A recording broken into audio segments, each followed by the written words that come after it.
At the company open house, my boss introduced me by saying, "She's basically the office mom, always cleaning up everyone else's mess, but never doing anything important herself." I forced a smile as clients whispered. 3 months later, those same clients personally requested me to lead their accounts, and my boss was left scrambling to explain why he no longer controlled his best relationships. 3 months ago, I stood in a crowded office lobby holding a tray of catered shrimp skewers, dressed in black slacks and a pressed blouse, while my boss, Reed Clayton, stood at the mic making sure I felt small in front of every important client we had. "This is Eliza, basically the office mom," he said, chuckling. "Always cleaning up everyone else's mess, but never doing anything important herself." The laughter was instant. A few clients chuckled politely, others laughed like they really thought it was funny. One woman leaned over to a man from a bank account we'd been chasing and whispered something. He smiled, nodded, then looked away from me. Like I wasn't worth his time. I smiled too. Because I had to. Because I knew if I showed anything on my face, Reed would twist it into a joke about me being sensitive. But inside, I was shaking. That night, I went home, took off my heels, sat on the couch in silence, and made a decision. I was done waiting for people to notice what I brought to the table. I was going to make them notice. I'm 42. Divorced for 6 years. No kids. I've worked in marketing strategy for over 15 years. When I started at Hollow & Oak in Franklin, Tennessee, it was supposed to be a temporary stop. But then the founder retired, Reed bought the agency, and I stayed because I liked the clients. I liked the work. I liked building campaigns that made small businesses grow. What I didn't like was Reed. He had charm when he needed it. He'd shake your hand and make you feel like you mattered, then laugh about you behind your back. He treated women on staff like babysitters. The younger women he flirted with. The older ones, like me, he just ignored. Unless he needed something. Every client deck had his name on it. Every successful pitch was his win. Never mind that I was the one staying late, rewriting strategy briefs, fixing messes the sales team left behind. And I never said anything. Because I thought if I just worked hard enough, people would see. That someone would finally say, "Wait, she's the reason this works." They didn't. Until I forced them to. Right after the open house, I started keeping track. Not just of my work, but who I was doing it for. Which clients asked for me directly. Which emails I was being CC'd on. What I contributed to the weekly meetings versus what Reed claimed credit for. It was bad. And I realized something, I wasn't just invisible. I was being used. So I made a plan. I started by being extra helpful, just enough to get closer to the clients. I offered to handle follow-up calls. I scheduled strategy sessions myself. I wrote emails that sounded like they came from a team, but made sure my name was the one they remembered. I started showing them what I actually did. But I didn't talk bad about Reed. That was important. I kept it professional. Respectful. Clients noticed. One even said, "You're really the one holding this all together, huh?" I just smiled and said, "I try." Inside, I was boiling. There were 3 big clients that Reed always claimed credit for: Bluebird Hotel Group, upscale hotels in 5 southern cities. They had just expanded to Charleston. Magnolia Ridge Real Estate, fast-growing, aggressive, and demanding. River and Pine Financial. Old Money. Conservative. Big Fish. Those 3 made up nearly half our monthly revenue. Guess who handled all 3 accounts from behind the scenes? Me. Reed took the meetings. I did the work. I decided to shift that. With Bluebird, I started joining the strategy calls and accidentally showing up 10 minutes early. Built rapport. Learned their pain points. Asked them what they wanted, not what Reed told them to want. With Magnolia Ridge, I redid their campaign analytics and sent it to them before they asked. Reed wasn't even aware. They were impressed. River and Pine took longer. They were loyal to Reed, or at least they used to be. But then he skipped a meeting because of a golf outing. I stepped in, said I'd cover for him, and delivered a full proposal by end of day. That was the turning point. One Friday afternoon, I got an email directly from Bluebird. "We'd like to make you our main contact moving forward. You've been handling everything anyway, and we trust you." I read that email twice before realizing my hands were shaking. It didn't stop there. The next week, Magnolia Ridge followed. 2 weeks after that, River and Pine did the same. Reed didn't notice at first. He was too busy trying to land new accounts, bragging about speaking at some leadership conference, and planning the next office team-building retreat. But once he realized the biggest clients were emailing me directly, scheduling meetings with me, and copying only me on deliverables, he blew up. It was a Tuesday morning. I had just finished a 90-minute strategy session with Bluebird. Reed stormed into my office, slammed the door, and said, "What the hell are you doing?" I looked up. "Working. You know what I mean." "No, I really don't."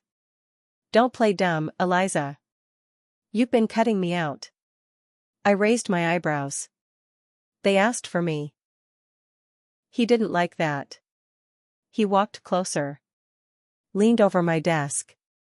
"You're not going to take this company from me." I stared back. Calm. "I'm not taking anything. They're choosing me." He laughed, that bitter, nervous laugh men do when they realize they've already lost control. "You think clients give a damn about you? You're a glorified assistant. You were never meant to be anything more than support." That was the last thing he ever said to me one-on-one. Because after that, I stopped pretending. I met with a lawyer the next day. We structured an exit plan. I waited 1 month. Just long enough to tie up loose ends. Then, I gave my notice. 2 weeks. No drama. No yelling. Just a calm, typed resignation letter and a quiet walk to HR. Reed didn't take it well. But he hadn't seen anything yet. The day I gave my notice, Reed didn't even respond. No reply email. No meeting. Nothing. I handed it to HR, packed up 2 drawers, and got back to work like nothing had changed. But by the end of the week, the cracks started showing. It started with Bluebird Hotel Group. They sent a formal email to the agency's general inbox. "Per our agreement, our contract includes the right to assign lead strategy personnel. As Eliza Mitchell is no longer with Hollow and Oak, we are terminating our agreement effective immediately." Effective immediately. No warning. No transition. They left a 6-figure contract on the table just to cut ties with Reed's agency. I watched the fallout from my quiet desk as if I wasn't the one who set the fire. Reed tried calling their VP of marketing, got sent to voicemail. He emailed, no response. He called me. I let it ring. By the time I officially left, 2 more clients had terminated. All 3 were signed on to my new consultancy. I hadn't even launched a website yet. No announcement. No branding. Just me, a Gmail address, a phone line, and 6 loyal clients. Reed sent me a cease and desist. Claimed I violated a non-compete. Said I'd solicited accounts. My lawyer sent back a single sentence: "Clients are free to choose who they work with." They were.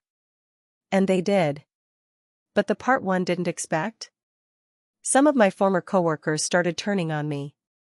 Not the junior associates. They knew the truth. They saw who really did the work. It was the mid-level managers. The ones who had smiled in my face for years, thanked me for helping polish their decks, then bragged to Reed about their ideas.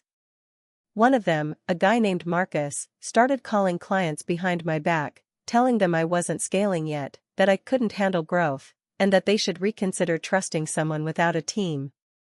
He even offered to match my prices. Cheap. I didn't react. I didn't send any counter emails. No threats.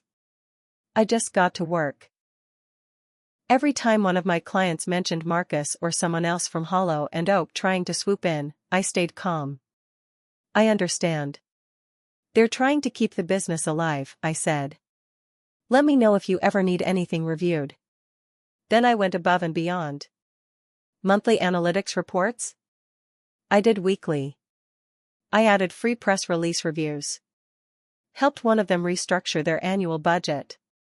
I didn't just keep my clients, I made them loyal. That's when the real twist came. A woman named Claire reached out to me. She worked for a company called Southern Ember Distilleries, a small batch whiskey brand based in Chattanooga. They weren't our client, but we'd pitched to them 2 years ago. Reed had blown the pitch by being condescending and treating their CEO like some backwoods fool. They remembered me. Claire said, I never forgot how respectful and prepared you were. Are you taking on new clients? I said yes. That one deal led to 5 referrals in 2 months. My name started spreading, not because I advertised, but because people finally saw me for what I was, the one who actually delivered. And Reed? He started drowning. One of the interns, Sarah, messaged me from her personal phone. He's losing it. People are quitting. He's blaming you, saying you poisoned the clients. We had an all-hands meeting and he straight up said, Eliza is a traitor who tricked this company into thinking she mattered. I laughed. He still didn't get it. I didn't trick anyone. I just stopped hiding. But not everything was going smoothly. A month after I launched, Magnolia Ridge Real Estate hit a snag. They were planning a massive rebrand and had promised me a 6-month contract. But suddenly, the CEO started delaying calls. Emails were short. Meetings rescheduled. Then I heard the worst. They were in talks with Marcus. I called the CEO myself. He answered, cold. Formal. I kept it honest. I understand if you're looking at other options. I just want to be clear, every part of your last campaign came from me. If you want to go back to the people who mocked your feedback and almost lost you a major listing, that's your right. But I won't fight dirty. I'll just step aside. There was silence. Then he sighed. No one's ever said that straight to me before. They stayed. And he gave me 3 more referrals. Still, I wasn't done. Reed wasn't just losing clients. He was about to lose something else. Because buried in the paperwork I'd reviewed during my final months was a quiet little landmine. A contract clause he forgot existed, one that could ruin him. But that's for the next part. 2 months into running my own consultancy, things were going better than I expected. 6 of my former agency's top clients were with me. Word was spreading. My calendar was full. I didn't even have a website up yet, just referrals, reputation, and results. But I hadn't forgotten how Reed humiliated me. And I hadn't forgotten the file I found during one of those late nights cleaning up after him. It was a client contract, not even one of mine, for a now-defunct landscaping company. I remembered it only because it had been a nightmare account that flamed out after a billing issue. Back then, Reed told everyone the client ran out of money. But the file said something different. There was a signed service agreement that showed double billing. The same monthly retainer fee was charged twice, once under the client's name, and again under a shell entity tied to Reed's personal LLC. At the time, I didn't think much of it. I figured maybe it was just a payment shuffle. But when I looked deeper, I found something worse. He had done it with 2 more accounts. One of them federal grant funded. I kept copies. I didn't go to the authorities. Not yet. Around that time, I got a call from someone I hadn't spoken to in years. Devin, a former employee who left Hollow and Oak back in 2022. He said, I heard you're doing well. I've been waiting for this moment. I laughed. Why? He said, because Reed did the same crap to me, took credit, buried my work, and then said I wasn't a team player. I left because I couldn't take it. And I wasn't brave enough to fight. Then he paused. But if you ever want help building something bigger, I'm in. That was the first time I considered expanding. Meanwhile, back at Hollow and Oak, Reed's panic was getting public. He'd gone from bragging on LinkedIn every week to complete silence. One of the junior account managers, Monica, reached out in secret.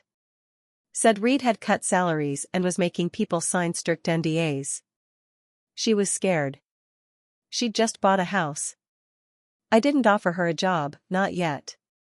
But I told her something I knew would spread. Tell him I haven't even started yet. That shook him.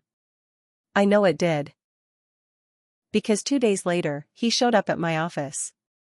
Yes, Reed Clayton, the man who said I was a glorified assistant, walked into the rented WeWork space I'd been using and tried to play it calm. Nice place, he said, glancing around. So this is where the rebellion's hiding out? I didn't say anything. I just stared. He sat down across from me. Look, I'll admit I might have said a few things out of line. But we don't have to make this ugly. I raised an eyebrow. You mean the lawsuit you threatened? Or the part where you said I tricked clients? His jaw clenched. You're blowing things out of proportion. You and I, we were a good team once. We were never a team. He looked down.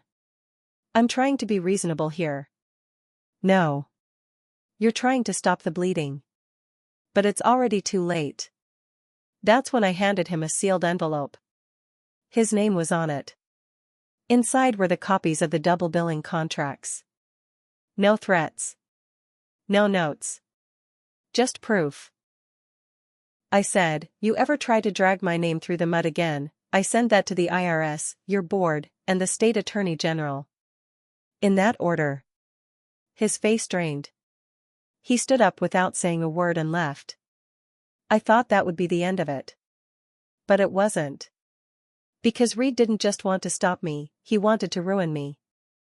3 weeks later, I got a surprise audit notice. Then a second, this time from the city. And a call from an anonymous number telling me, you should have stayed in your lane. I don't scare easy. I've been divorced. I've been broke. I've been underestimated for most of my damn life. So I did what I always do. I documented everything.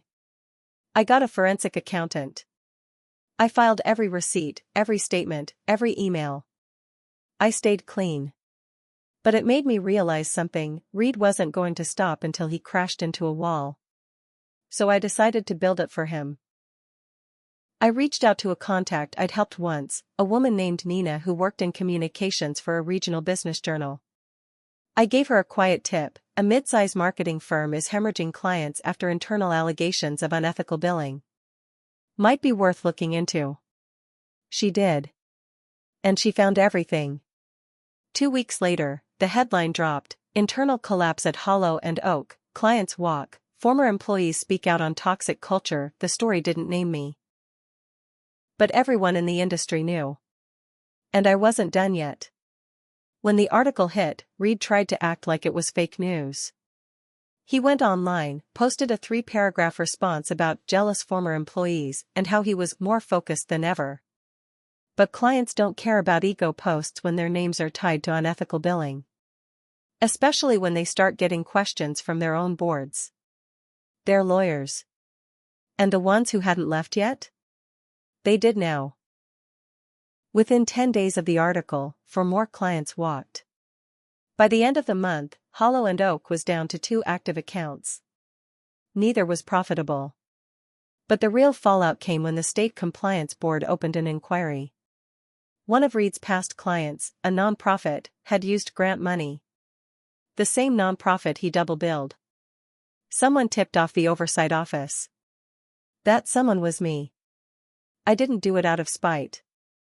I did it because I knew what he'd done. And because he threatened to ruin me for fighting back. They launched a full investigation. Meanwhile, the article opened a floodgate. Past interns, former employees, even vendors came forward. One vendor said Reed hadn't paid them in over a year. Another shared that he used to throw invoices in the trash and laugh. The local business community turned on him fast. And while all that happened, I kept building. I brought on Devin as my first full-time hire. Then I hired Monica after she officially resigned. We kept the company lean. Smart. Tight communication, no fluff. But now we had something Hollow and Oak never did: loyalty. We weren't flashy. We were honest. We were clear. And clients felt it. I never promised the world. But I always delivered. 2 months later, I got an email from a man named James Norris. He worked for a national franchise chain. Said he'd heard about me from a client who wouldn't stop singing my praises. "We're looking for a new strategy lead. Can we talk?" I thought it was a one-off project. It turned into a contract worth more than my entire last year at Hollow and Oak. I finally upgraded from the rented office. Got a small downtown space. Simple. Clean. Mine. But Reed's life? It got worse. He tried to open a new agency under a different name. Didn't work. Word was out. He tried consulting. But no one hired him. His personal LinkedIn changed from president at Hollow and Oak to just marketing consultant. Then a few weeks later, nothing. Then one day, I got a message from Sarah, the intern who used to quietly send me updates. He sold the company name. Website's gone. Office shut down. I think he moved to Atlanta. Hollow and Oak, the place I gave my best years to, where I was called the office mom like I was just some extra body keeping the lights on, was dead. Gone. No farewell message. No thank you notes. Just closed doors and a silent goodbye. And me? I was thriving. But I won't lie and say it felt good all the time. Some nights I sat in my apartment, wondering if I had done too much. If I had gone too far. But then I'd remember that night. The night I stood in heels, holding shrimp skewers, while he joked about me in front of everyone I worked so hard to serve. The moment people laughed like I wasn't even there. And I realized something: this wasn't revenge. It was justice. But I wasn't innocent in everything either. There was one mistake I made, a big one. When I launched my company, I ignored someone I shouldn't have. His name was Tom Adler, a quiet client who used to work with us back in 2019. He ran a small roofing company, nothing big. We lost touch after he had budget issues, and I never followed up. Turns out, Tom was now head of marketing for a regional property group worth $40 million in real estate assets. He reached out. Said he remembered me, saw the article, and wanted to meet. But I waited too long to respond. By the time I got back to him, he had signed with a competitor, Marcus. Yes. That Marcus. The same mid-level manager who tried to undercut me early on. The same one who'd lied to clients about me being too small to scale. I'd overlooked him, brushed him off, and now he'd landed a whale. It stung. But I owned it. That's the price I paid for thinking too small for too long. For not keeping track of every door I once walked through. Still, I learned from it. And I reached out to Tom personally. I told him the truth. You were one of the good ones. I should have followed up. That's on me. If it ever doesn't work out, call me. No pressure. He respected that. And 6 months later, when Marcus dropped the ball on a massive seasonal campaign, guess who got the call? I did. Now, a year later, I have a small but mighty team. 12 employees. A waiting list for clients. And more revenue than I ever saw in a decade under Reed. I'm not flashy. I don't wear designer clothes or drive a fancy car. But I sleep better than I have in years. Because every time I send a report, build a campaign, or help a business grow, I know exactly how I got here. Not by waiting for credit. Not by keeping quiet. but by rising from humiliation and turning it into power. Reed thought I was the office mom. Turns out, I was the one who built the whole damn house. And when I walked out, I took the foundation with me.